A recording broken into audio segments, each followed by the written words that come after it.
नहमदुहु व नुसल्ली अला रसूलिहिल करीम अम्मा बाद फ़अऊज़ु बिल्लाहि मिनश शैतानिर रजीम बिस्मिल्लाहिर रहमानिर रहीम।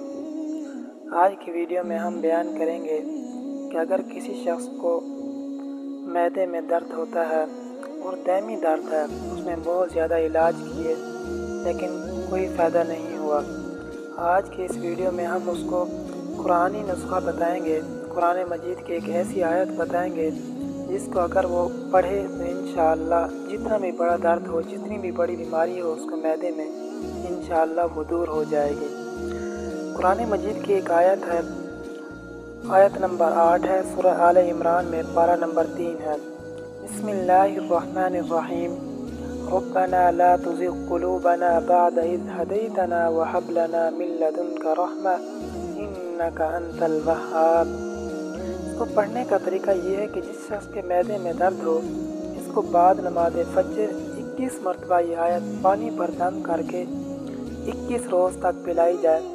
इंशाअल्लाह जितना भी बहुत ज़्यादा दर्द होता होगा, जो लाइलाज बीमारी है मैदे में, वो सब इंशाअल्लाह इस आयत मुबारक से ठीक हो जाएगी। व आखिरु दावाना अनिल हम्दुलिल्लाहि रब्बिल आलमीन।